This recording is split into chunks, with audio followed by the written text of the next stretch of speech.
Já foi.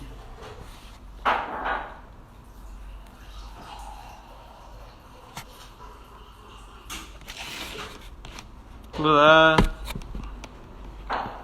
boa noite, Larissa, Natasha, Ecotri. Boa noite, pessoal. Boa noite, sejam bem-vindos. Boa noite, pessoal. Recife Minhocas. Hoje a nossa live vai ser com a Fátima dos Orgânicos, do Orgânicos da Fátima. Eu acho que vai ser bem legal. Boa noite a todos, sejam bem-vindos. Estamos só aguardando a Fátima entrar. Eu acho que vai ser bem legal a gente fazer essa conexão, né, entre a compostagem e a produção de orgânicos, né? Conversar um pouco com a produtora rural que produz orgânicos e falar um pouco sobre o cuidado com o solo e toda a importância da compostagem e de um solo saudável para a gente estar gerando um alimento de qualidade e como que tem essa conexão, né, entre a compostagem e a produção de orgânicos. A Fátima aí entrou. Manda a solicitação, Fátima, tô só te aguardando. A Lia perguntando de ciclo orgânico em São Paulo, né?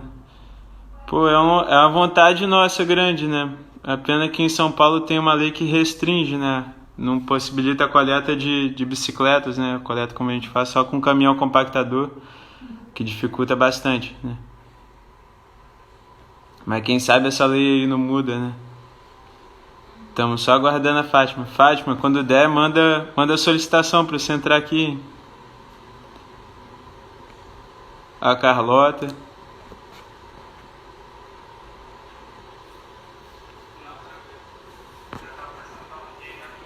Pô, torcendo. Se Deus quiser vai mudar essa lei, né? Que é antiga pra caramba a lei. Mas é isso, estamos aguardando a Fátima solicitar para ela entrar. E hoje a ideia é a gente bater esse papo sobre horta, produção de orgânicos e compostagem. Então quem tiver dúvida, quem tiver horta em casa, a Fátima aí mandou.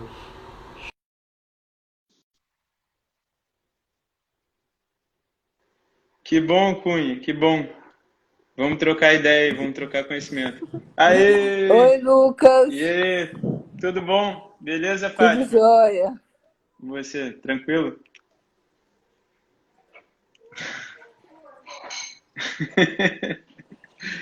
É, Ô, meu Fátima, Deus. sumiu. Manda a solicitação de novo aí quando der. Caiu.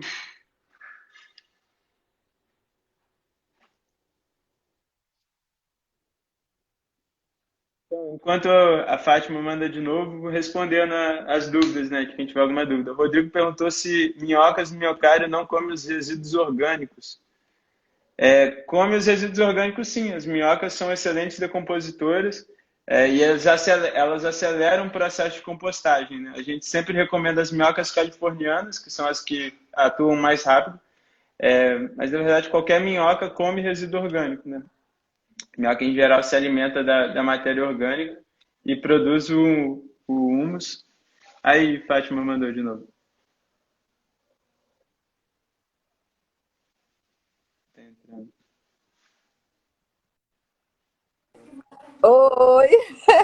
Uma Legal. criança está mexendo aqui em tudo, ficou uma coisa super engraçada.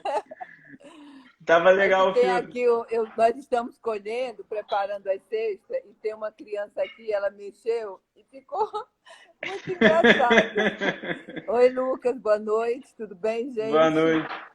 Pô, Fátima, Desculpa, primeiro porque nós queria. estamos aqui trabalhando e a minha internet aqui não é muito boa e aí tive dificuldade para entrar. Mas estamos aqui. Pô, que bom. Primeiro queria agradecer aí você ter topado o convite. Para mim é um prazer conversar contigo, né? A gente admira pra caramba o teu trabalho.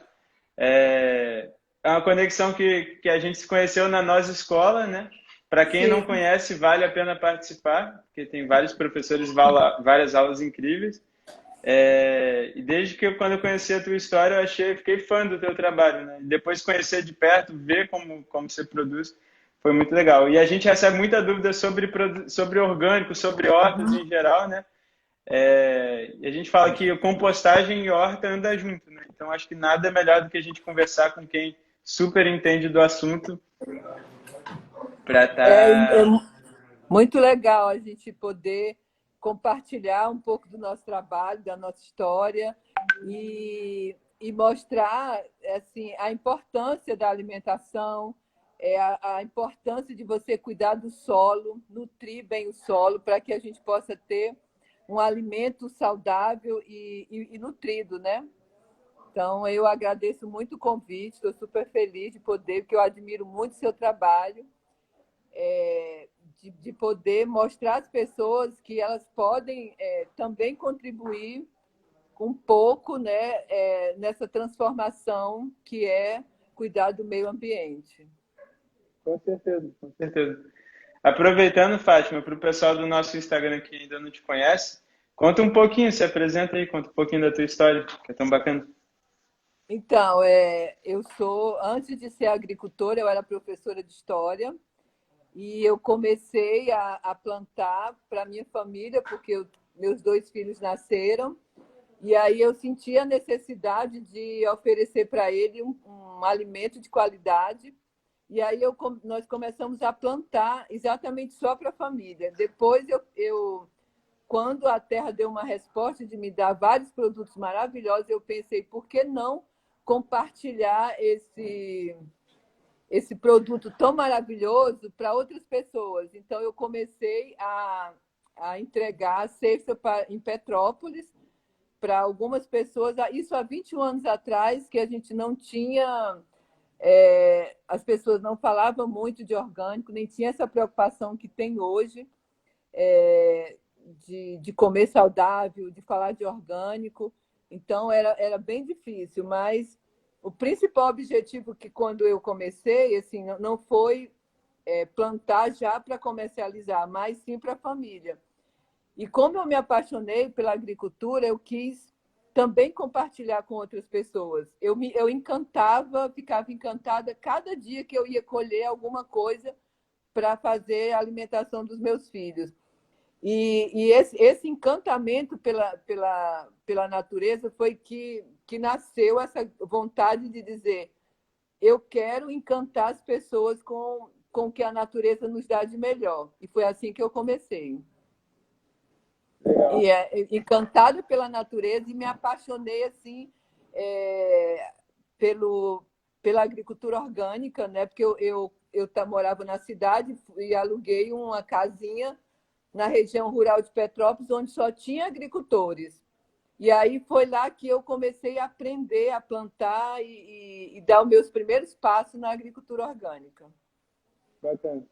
Foi legal, você já vinha de família de agricultores, já tinha algum tipo de experiência Não, ou não? não, não, E como é não. que foi esse processo de aprendizagem? Tem muita gente que procura a gente justamente querendo sair da cidade, querendo começar uma produção orgânica, mas tem esse dilema, né? Assim, como é que foi esse processo de aprendizagem? Tem alguma dica que acha que foi Então, importante?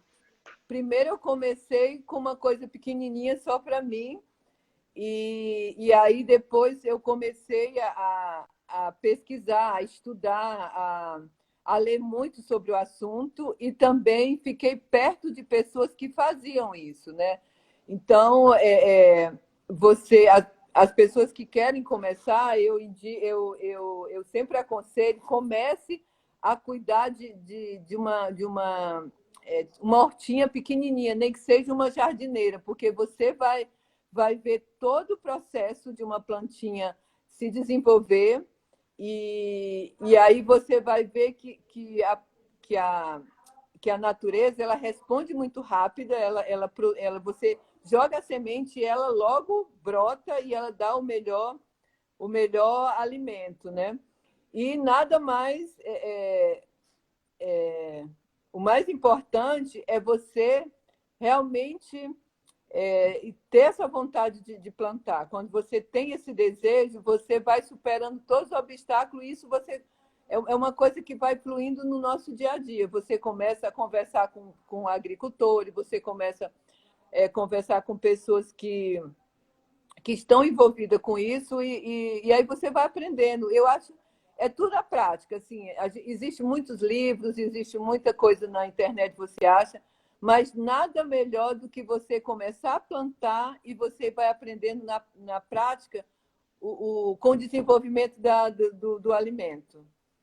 Que aí você vai ver a dificuldade, você vai ver às vezes você planta determinada coisa no verão, que era para ser no inverno, mas que a gente ainda não sabe disso. Você vai ver que a plantinha não desenvolveu, e aí você vai treinando no dia a dia.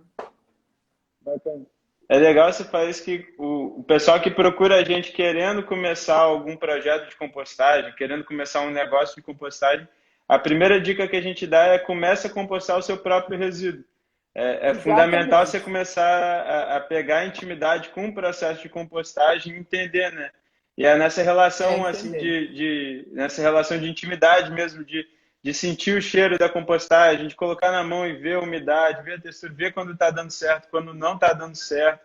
Mesma coisa é criar a minhoca, né? Se observar quando a minhoca está bem ali, quando a minhoca não está bem, é fundamental para todo o desenvolvimento, né? E aí é muito que nem se falou, ter a vontade de fazer aquilo acontecer para à medida que você vai quebrando a cara, né? Erra, acerta, você não desistir, você persistir, né? É porque assim, existe muito você vai procurar e tem sempre alguns manuais que diz você começa a plantar assim, assim, mas nada do que você colocar a mão na terra e que você começa a ver. Eu tenho um amigo que fala assim, quando alguém me pergunta fala que quer plantar, eu falo assim, você já plantou uma salsinha ou uma cebolinha? Se você já fez isso, então você já está pronto para começar a fazer uma plantaçãozinha de orgânico. Porque, às vezes, as pessoas, hoje em dia, você está se falando muito de orgânico, de sustentabilidade, todo mundo quer fazer, muita gente quer fazer, mas nada melhor do que você acompanhar de perto um agricultor, por exemplo, seu trabalho, o meu, e você vê a dificuldade que é do dia a dia e também vê como é gratificante você colocar a semente no chão e esperar ela brotar e, de repente, você colhe isso aqui. Olha que lindeza. A gente acabou de colher. Fresquinha. Então, isso é muito encantador, né? E eu incentivo demais as pessoas a plantar, começar a plantar as suas ervinhas, as suas salsinhas, a sua cebolinha. Aproveitando o assunto, eu queria te perguntar assim, quais são os cuidados que você tem com o solo, né? Eu já ouvi dizer assim que muita gente fala assim, fulaninho tem um dedo verde, né? Essa pessoa é boa para plantar e tudo mais. E já vi gente dizer, não existe essa história de dedo verde, né? Existe a pessoa que quer e tem uma terra boa, e a pessoa com a terra ruim pode fazer o esforço que for, que ela não vai produzir, né? Então, os agricultores que a gente conversa, a gente vê um cuidado muito grande com o solo, né? Então, queria te pedir para compartilhar um pouco, né, os cuidados que você tem com o solo e qual que você acha importante. Eu acho que o solo, ele numa agricultura, assim, o mais importante mesmo, quando você decide a plantar, é você saber que você vai ter que cuidar muito bem do solo. Um solo regenerado, um solo bem cuidado, ele dá o alimento necessário para a plantinha que vai desenvolver ali. Então, assim, aqui, às vezes até as pessoas me perguntam, você tem problema com praga, com isso, aquilo, outro? A gente dificilmente não tem, porque o nosso solo é muito bom, o nosso solo é muito nutrido, o nosso solo é bem cuidado. A gente faz a rotação de plantinhas. Se hoje eu plantei a cenoura, no próximo ciclo eu não vou colocar mais a cenoura, eu vou colocar um outro tipo de planta. E assim eu vou cuidando do meu solo. Eu faço adubação verde também, que é uma maneira de devolver para o solo aquilo que ele está precisando, aquilo que aquela plantinha tirou. A gente coloca uma adubação verde que ela vai repor todos os nutrientes que ela está precisando. E assim, o mais importante mesmo é o cuidado com o solo. E a gente faz a compostagem também, né? Que a compostagem ela é muito importante. Ela ajuda, é como se fosse, ela é o alimento para aqueles micro-organismos que estão ali começarem a se alimentar e começar a produzir mais nutrientezinho para o solo, para colocar para a planta.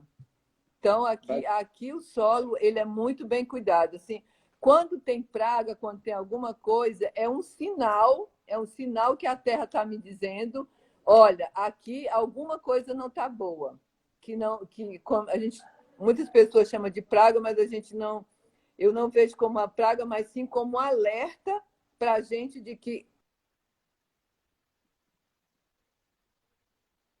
olha, vamos dar uma analisada e ver se o que está acontecendo. Ou o solo está pobre, ou você precisa colocar composto, fazer alguma coisa.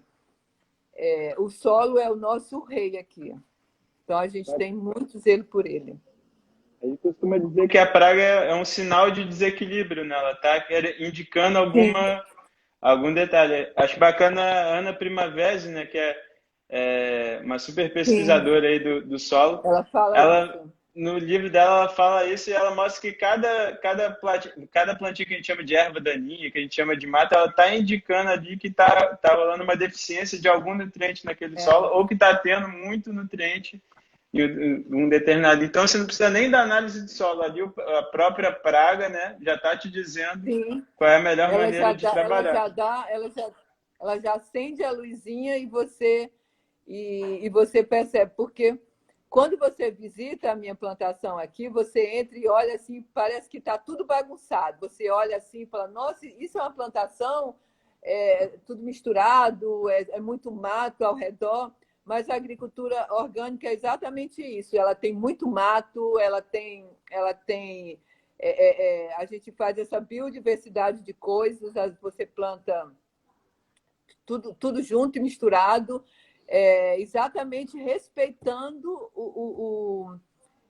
respeitando o que o solo precisa. Eu não preciso pelar, deixar ele tudo limpinho para dar uma aparência de limpo e organizado. Esse não é o nosso objetivo, porque quando você deixa o solo muito exposto, tira todos os matinhos, ele fica muito exposto ao sol direto, e isso vai acabar matando os micro-organismos que estão ali. A chuva também vai causar dano, então por isso que a gente tem todo esse cuidado. O solo estando bom, estando bem cuidado, você tem certeza que vai ter o melhor alimento, melhor produto, mais saboroso, mais cuidado.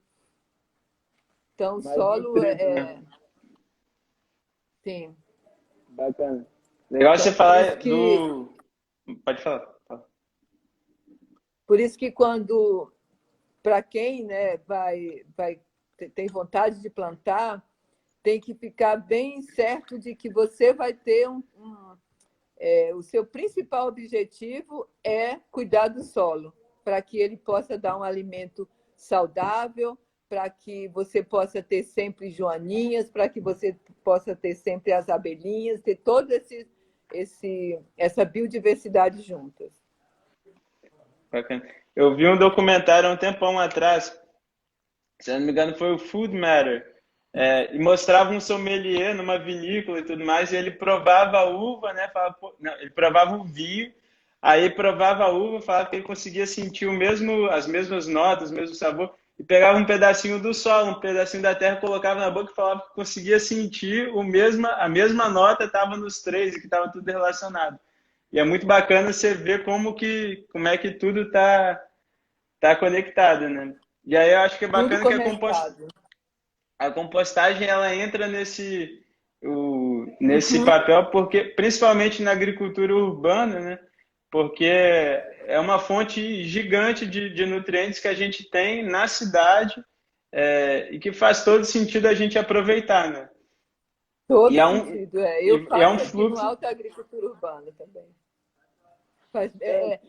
A gente anda de mão dada com a compostagem. A compostagem ela tem esse papel. Você tem às vezes, a pessoa compra verduras e legumes e fica com aquele monte de folhagem, um monte de coisa, você não sabe o que vai fazer e vai jogar no lixo uma coisa que não é lixo, né? Aquilo é uma comida que vai para o solo, que vai alimentar os micro-organismos, que ali ele vai fazer ele tem um processo, todo o processo dele é exatamente para chegar ali de dar vida, né? Devolver vida para um solo que está pobre de qualquer nutriente, de micro-organismo e nutrientes do solo, né? Então, eu acho muito importante, por isso que eu acho o seu trabalho super importante, porque nos ajuda a ver que cada um de nós podemos fazer alguma coisa em prol do meio ambiente. Mesmo você morando numa cidade, de repente, a gente que está na área rural, a gente sabe para onde colocar os resíduos verdes, as sobras do que tem ali na sua cozinha, mas quem está na cidade, você fica meio perdido. O que eu posso fazer para contribuir na cidade com o meio ambiente ou com qualquer coisa? Então, o seu trabalho vem exatamente isso, despertar a gente para dizer, olha, você também pode fazer parte desse movimento.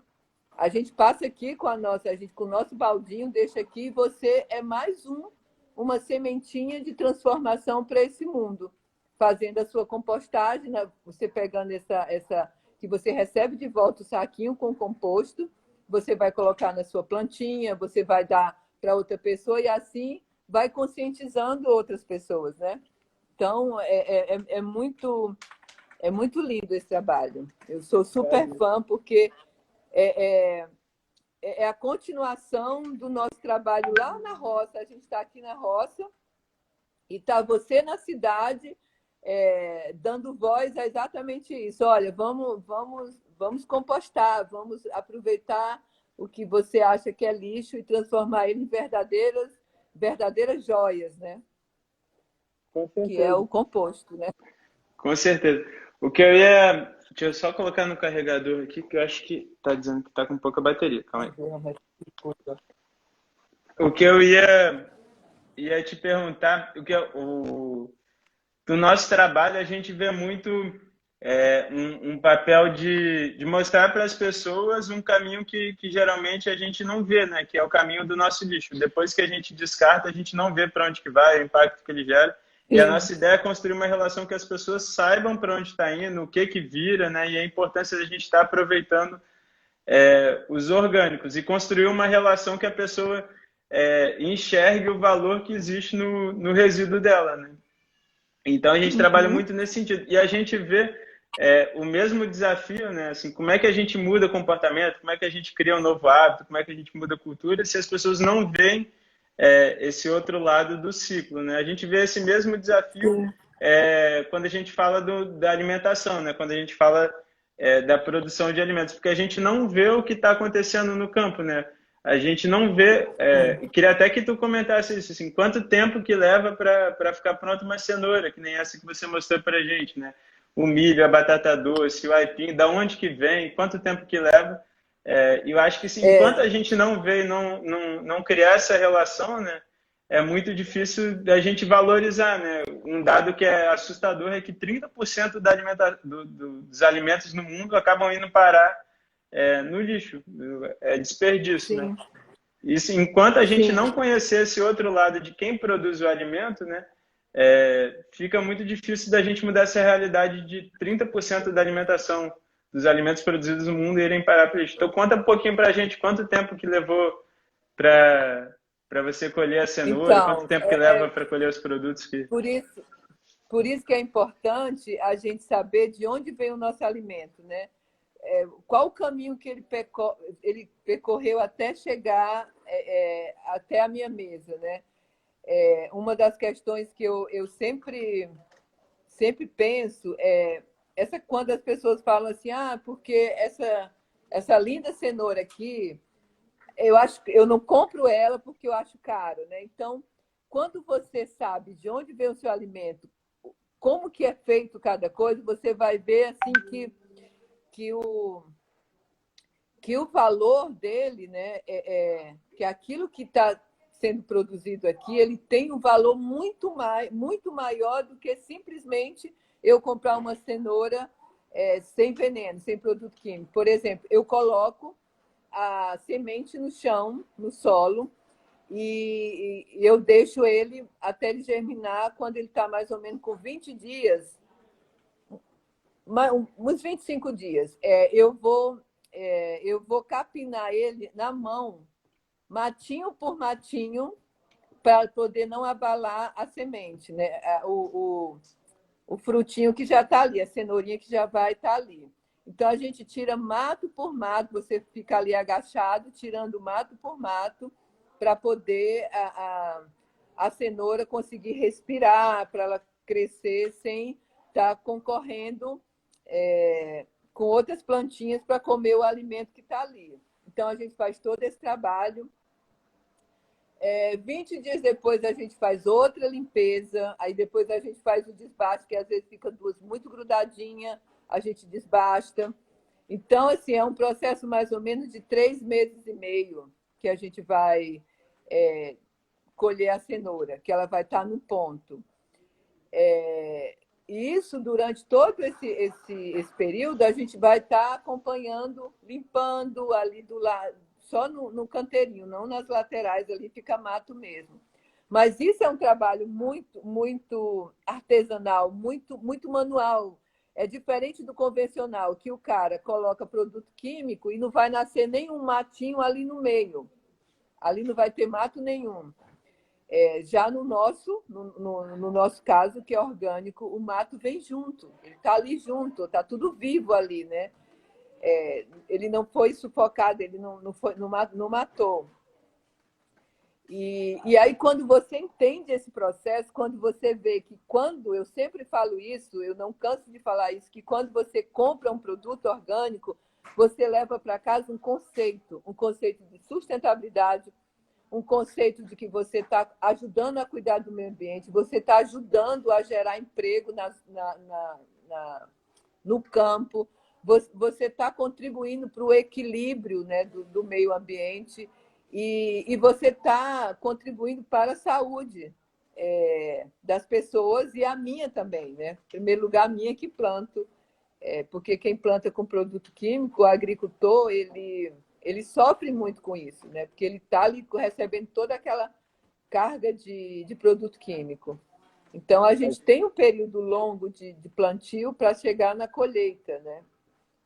E o mais importante é que todo mundo que planta orgânico, a gente sabe que ali nós estamos plantando um produto que vai alimentar as pessoas com o que a terra tem de melhor, que ela não sofreu nenhuma interferência, sabe? Para mudar de cor, para crescer mais rápido, para ela não se defender sozinha. Então, quando a gente entende isso, a gente passa a valorizar muito quem produz. Você sabe o caminho. Quando você compra a minha cenoura, que você vê, você fala assim, essa cenoura é da Fátima. Mas a Fátima é a agricultora que é lá de Petrópolis, que tem uma plantação no Alto da Boa Vista. Então, você sabe a minha história. É diferente quando você vai no mercado, que você vê aquele monte de prateleira, você sabe quem plantou. Ali atrás tem algum produtor que está ganhando justo, ou ele está na mão de um atravessador sendo esmagado, só usando veneno, e sabe? Quando a gente entende isso, Lucas, eu acho que a cadeia fica muito mais fortalecida. Todo mundo ganha com isso. Com certeza. E o interessante é que o local que você está produzindo, né, está cada vez ficando mais rico e mais abundante em vida, né? Enquanto o local que está usando agrotóxico é só o contrário, só vai declinando e cada vez o solo ficando pior, tendo menos vida. A gente costuma dizer, quando a gente fala isso em resíduos, né, que isso aí é o custo da externalidade, né? Na verdade, aquele alimento ele chegou barato ali no supermercado porque tem uma série de custos que não entraram no valor final que o cliente paga. Nossa, o não. solo, a água que foi contaminada, que outra pessoa teve algum problema de saúde por conta daquela água e o sistema público teve que tratar daquela pessoa, esse custo ele não entra no valor final do produto, né? Se o produtor convencional, né, o produtor com agrotóxico, tivesse que pagar por todo esse processo, todo o impacto ambiental que ele gera, na verdade seria bem mais caro do que o produto orgânico. É a mesma. Exatamente. Eu acho o convencional, você não acha que é caro? Eu acho ele caro, Pois porque é. pelo que ele faz por trás de tudo, ele é muito caro, porque ele começa a danificar lá no agricultor, no cara que comprou a semente, que comprou o produto químico, que vai lançar na terra, começa aí. Então, qual o custo da saúde desse cara que está plantando assim? Depois, qual o custo da nossa água estar contaminada? Qual o custo, qual o custo de você modificar todo aquele meio ambiente que o cara está plantando? Qual o custo na sua saúde, que você está comendo a saúde? Se você vai comprar a minha alface que custa R$ 4 e vai comprar a dele que custa centavos, eu nem sei quanto, mas existe um impacto muito, muito grande que aquele centavinho ali, aquele dinheiro que está ali, não, cara, eu vou te contar, é muito difícil isso. E eu acho assim, uma das coisas que, como eu já planto há 21 anos e eu vejo o crescimento orgânico e eu ainda vejo as pessoas questionarem assim, sobre essas questões, eu fico pensando, quando a gente parar para pensar de como tudo isso dá um impacto muito grande, né, no, no mundo todo, assim, tanto na nossa saúde como impacto no meio ambiente, a gente ia ver assim, não, eu não vou mais contribuir com esse cara que produz, que tem esse, que produz o veneno. Eu não vou mais contribuir, porque cada vez que você compra uma cenoura com veneno, você está contribuindo, dizendo assim, não, tá legal, continua usando esse produto que eu estou gostando e eu vou continuar mantendo você nisso. Se de repente as pessoas começarem a ter uma visão diferente, isso vai começar a mudar. Né? Entre a minha cenoura, que eu tenho todo esse cuidado, e do cara que não está nem aí, se você diz assim, não, eu vou optar pela da Fátima, porque eu sei que tem uma história, que tem todo um cuidado, que ela planta não só por ser um comércio dela, como ser uma coisa lucrativa, né? Mas é uma filosofia de vida, ela sabe por que está plantando. Então, eu acho que a gente. Por isso que é importante todo esse trabalho, a gente está junto, você fala do que você faz com os resíduos, e isso vai fazendo com que as pessoas comecem a pensar nisso, né? Que não é legal jogar os resíduos que você nem sabe para onde vai, o que vai ser feito com ele, mas diferente de você saber, não, vou juntar aqui no meu balde, porque eu sei que o Lucas vai pegar e ele vai transformar isso, eu sei no que ele vai transformar. Isso é igual tanto para quem planta com o que você faz, né? É igual no nosso caso com a compostagem, né? Se você pegar o custo da compostagem e o custo de um aterro sanitário, são duas coisas completamente diferentes. O aterro sanitário é bem mais barato que a compostagem, seja a compostagem que for, no lugar que for, o aterro sanitário é sempre mais barato. Porque são duas coisas que não tem comparação. Um, a gente está falando de uma escala gigantesca e de um processo que não é um tratamento, é uma disposição final, né? Como você vai estar gerando um passivo ambiental ali. E no outro é um processo que ele leva, assim como a sua cenoura, né? Entre 4 a 5 meses, um pouquinho mais demorado que a cenoura, mas igual vários outros alimentos levam, né? Você vai revirar 7 vezes o processo, vai peneirar o adubo depois. E é um processo que é muito mais intensivo, né?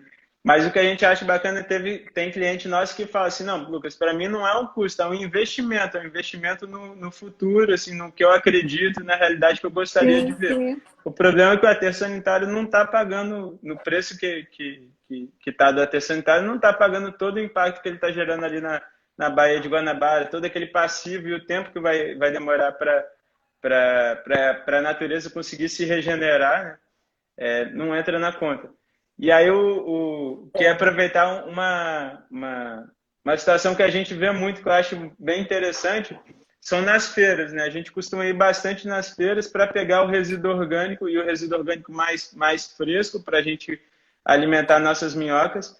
E uma diferença enorme que a gente vê quando a gente vai numa feira orgânica do que quando a gente vai na feira convencional, né? A feira convencional tem uma perda gigantesca, é alface pra caramba, milho, banana, legume em geral. E na orgânica a gente não vê nada. Os agricultores costumam levar de volta sim, para.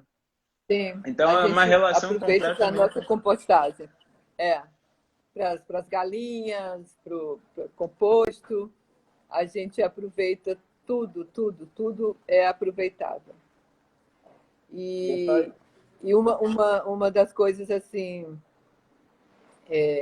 que a gente está vendo agora, né, com essa coisa da pandemia e tudo isso, como a gente precisa do cuidado, né? Essa coisa de cuidar não só da gente, né, mas cuidado no geral, no que você come, no que você compra, no que você produz. Se tudo isso não tem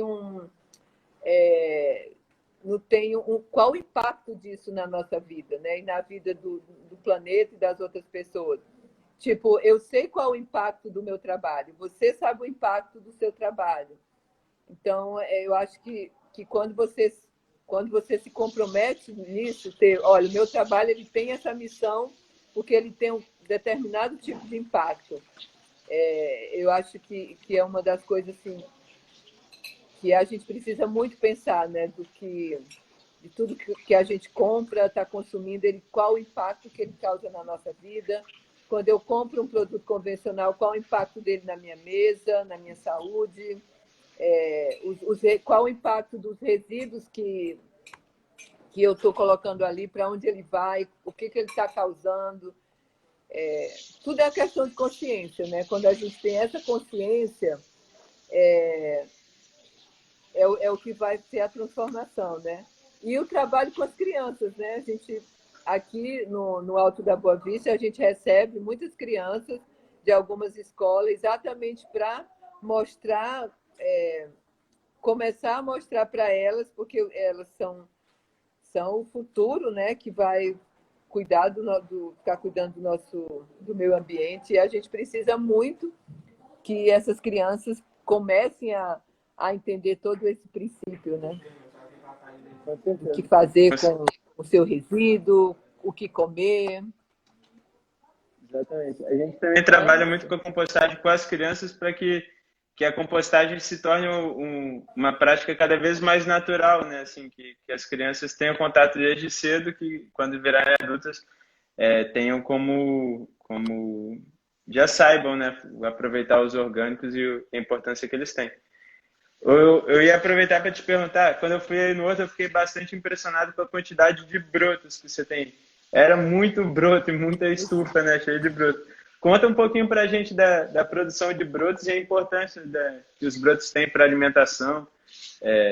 Então, eu faço brotos de vegetais, assim, de todos os vegetais que você possa imaginar, a gente faz broto dele, que é com semente não tratada, que não leva nenhum tratamento, e a gente tem o substrato e composto, que é onde a gente bota essas sementinhas para germinar, e dali, quando ela tem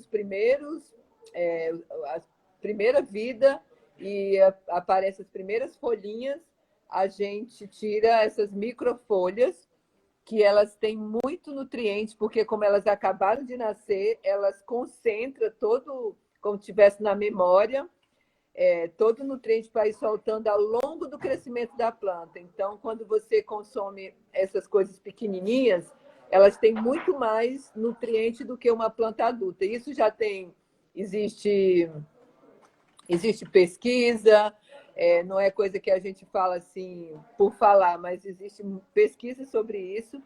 Então, a gente tem broto de rúcula, de beterraba, de tudo que você possa imaginar, e que é ótimo para salada, ótimo para você colocar no suco, colocar no sanduíche. E eu vendo muito para os restaurantes, né? Agora a gente com essa coisa,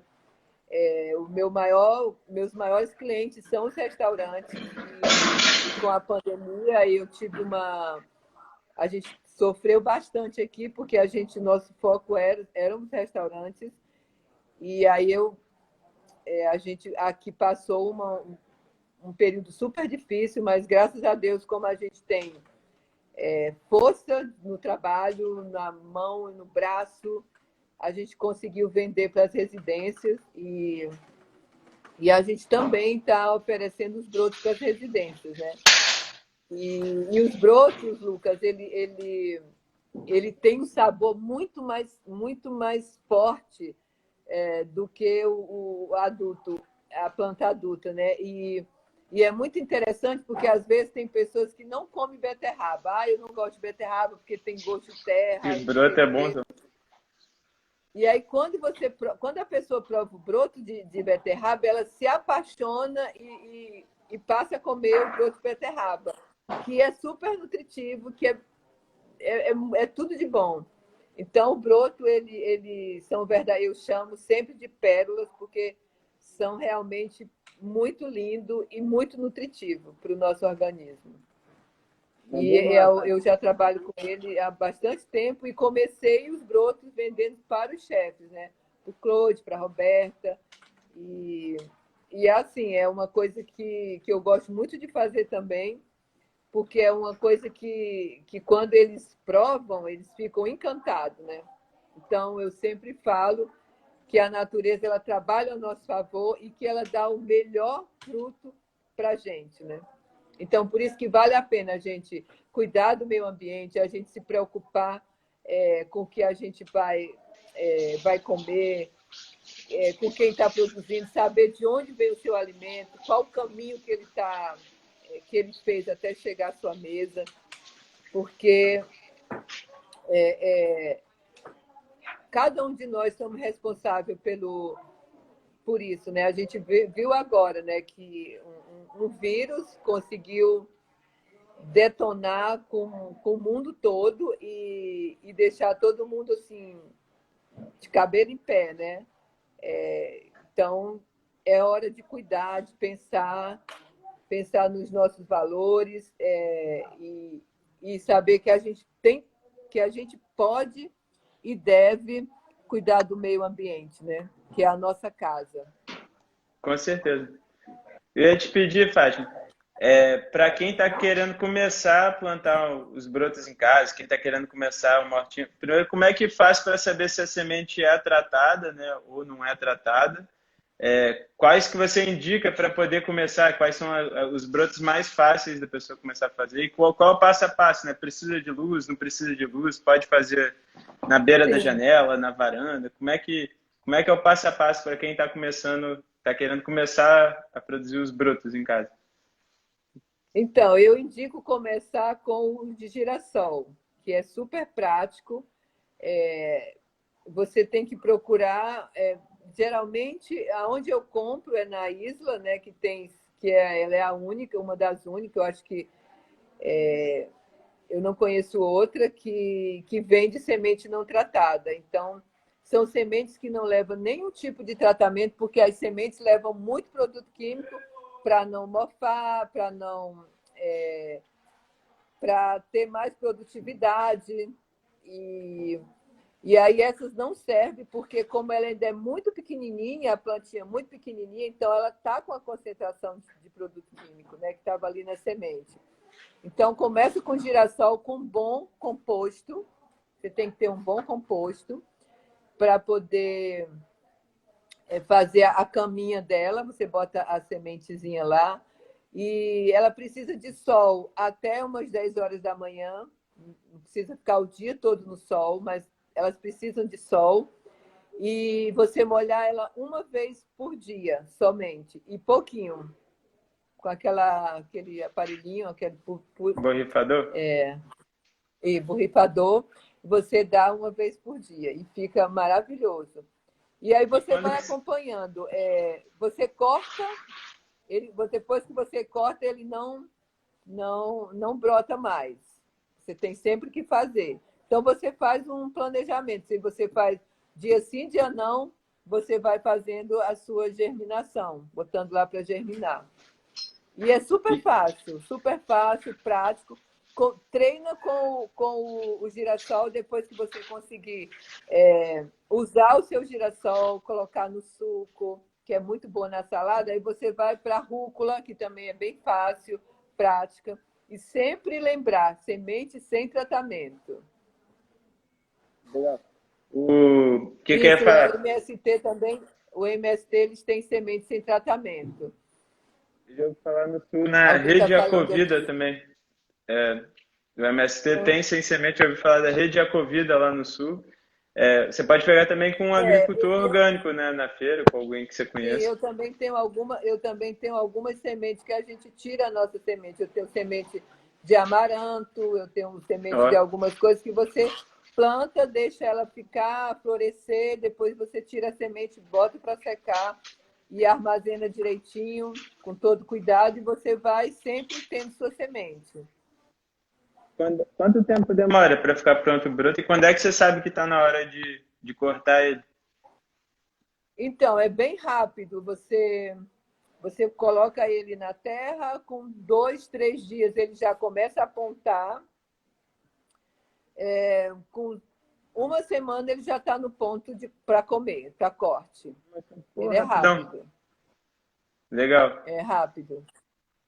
E aí todo mundo já teve a experiência de botar um broto para germinar. Todo mundo na escola fez aquela experiência do feijão no algodãozinho, né? Que ele germina. Porque a semente, quando ela guarda todo o potencialzinho dela que ela precisa de nutrientes para ela se desenvolver. Então, por isso que não precisa de muita terra, é pouca terra, porque como você vai cortar ele pequenininho ainda, então ele tem o próprio nutriente, ele vai tirando o nutriente da própria sementinha. Depois é que ele vai buscar com mais dias, se ele ficar mais tipo um mês, se você deixar para fazer com que essa plantinha se transforme no pezinho de girassol, então é que ele vai começar a buscar o nutriente no solo. Aí por isso que a gente tem um bom composto para alimentar a sua plantinha. Mas até então, como é pequenininho, só uma camada fininha de composto. Um bom composto que você pega com o Lucas, faz a troca, né, Lucas? Com certeza. A Suzy está perguntando do broto de abóbora. Pode comer broto de abóbora ou não? Sim, sim, pode. Todas as sementinhas sem tratamento que você botar para germinar e botar ela na terra para ela crescer, ficar um tamanho com 3 folhinhas, você pode comer. Porque elas vão virar uma plantinha, né? Então, a de rabanete, de nabo, de cenoura. Gabriel, pega ali uma caixinha de broto para mim. Vou pedir aqui essa criancinha aqui para pegar ali um broto para mim. Eu ia aproveitar para te mostrar aqui, Fátima, da minha composteira. Isso aqui é uma composteira pequenininha que geralmente a gente usa quando a gente vai mostrar e explicar como é que faz a compostagem em escolas e oficinas.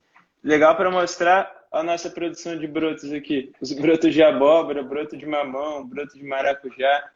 Brota tudo na composteira. A gente nunca comeu, né, da composteira. Mas brota pra caramba. Legal mostrar que é o mesmo processo, né? Sim, sim. E olha aqui, esse é de coentro. Deixa eu te mostrar. E tem o mesmo sabor do coentro, é diferente do Sim, sabor. é mais concentrado. Tem gente que não gosta de coentro, mas come o broto. Cadê? Deixa eu mostrar aqui. Dá para ver? Aham. Olha que bonitinho. Que legal. E é diferente, né? Da Então, esse é o folhinha do. tamanho, esse é o tamanho bom para você colher, você cortar ele, sabe? Olha, e o cheiro disso aqui é maravilhoso. Isso aqui para você botar no feijão, na lentilha. Olha. Que maneiro. Bacana, né? E ele é Legal. muito, olha, é muito, o cheirinho dele é muito bom. E o sabor também é um sabor concentrado, mas não é aquela coisa do grande, sabe? É um saborzinho concentrado. Só comendo para ver. Você, quem quiser provar, é só pedir Aproveitando, também. Fátima, a Lívia falou que você tem vários produtos legais para vender na benfeitoria, né? Conta pra gente como é que faz para adquirir os brotos e os produtos orgânicos. Então, a gente está na benfeitoria porque, como a gente passou esse período super difícil, porque a gente tinha só os restaurantes, a gente entregava cesta, mas era um grupo pequeno, e aí a gente ficou assim, como a gente compra sementes e todos os insumos, a gente ficou negociando por um mês, 2 meses, esses boletos e aí a gente ficou muito apertado e a gente ficou assim, ou a gente consegue mudar a situação ou a gente não consegue continuar, né? Porque toda a minha estrutura aqui era de brotos, de mini legumes e de flores comestíveis. E, e aí, para completar, deu uma ventania enorme aqui no alto da Boa Vista. E todas as minhas estufas foram rasgadas, o vento rasgou tudo.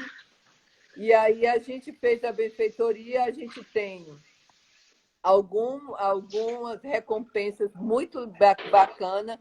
Tem uma que é um kit hortinha, que é maravilhoso, que ela vai com pacotinhos de sementes não tratada, ela vai com o composto, ela vai com composto e vai com todas as dicas para você começar a fazer sua hortinha em casa.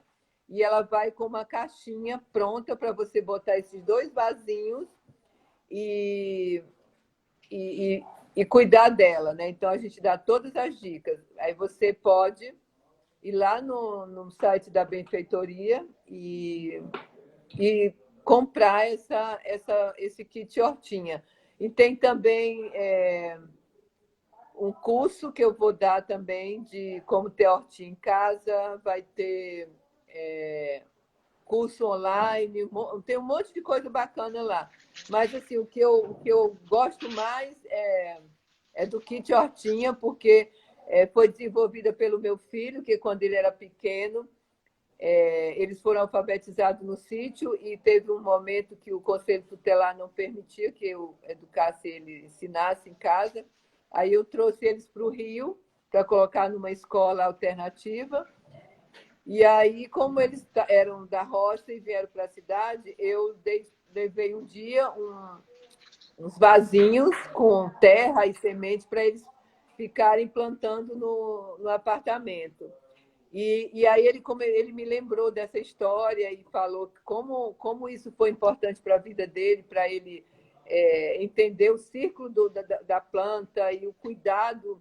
E ele pôde ver também que ele podia ser o menino da roça na cidade. E a conexão que ele tinha era a plantinha, a hortinha em casa, né? E aí a gente desenvolveu tudo na mão, os desenhos, tudo bem bonitinho. Então, quem quiser pode dar uma olhada lá você vai gostar de começar a sua hortinha por lá, nesse, Legal. nesse kit hortinha. É só procurar por. Orgânicos da Fátima no site da benfeitoria. Sim, Isso. isso. Tá. Aí você vai Bacana. ver lá que é o kit hortinha.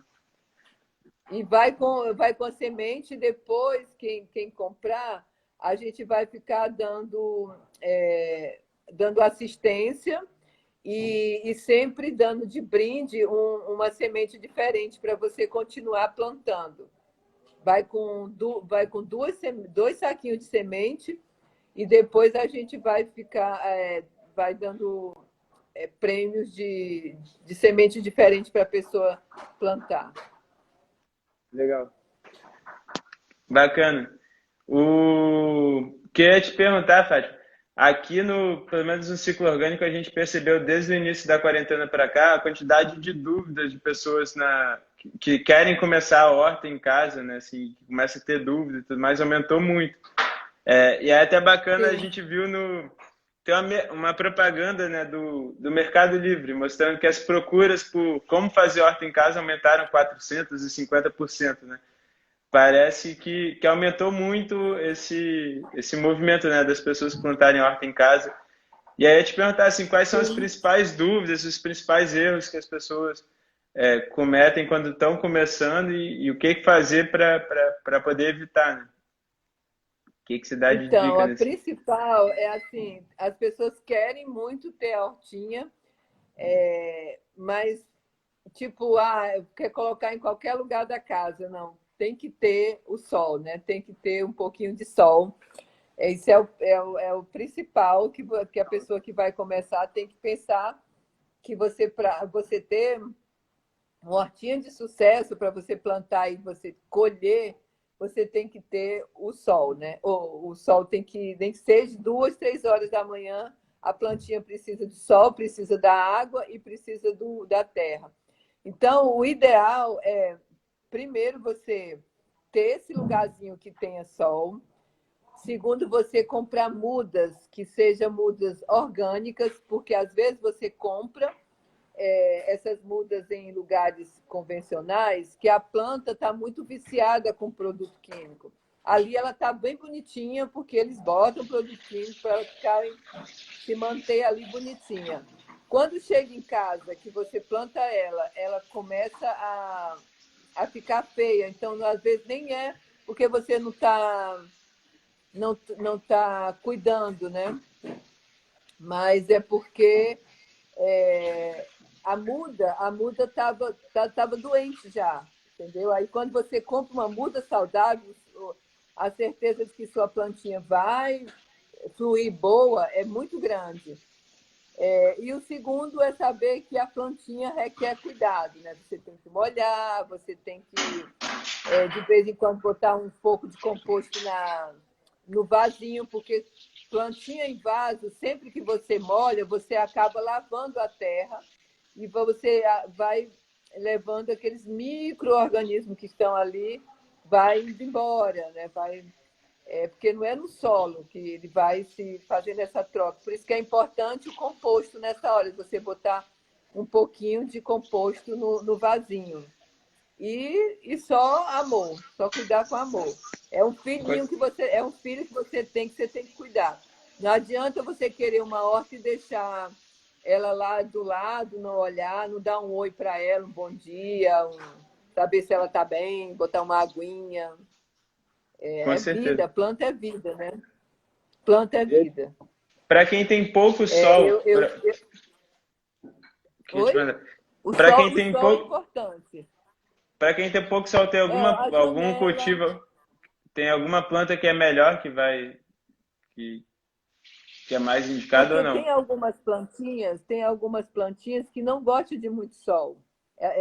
Tipo, o alecrim, ele não gosta de muito sol.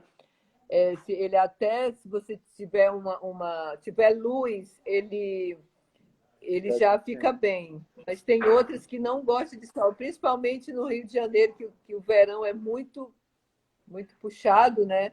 Então, acaba matando as plantinhas. Aí, o ideal é o sol até 10 da manhã, ou então na parte da tarde, depois de 3 horas, ela precisa de um solzinho, se não pegou de manhã.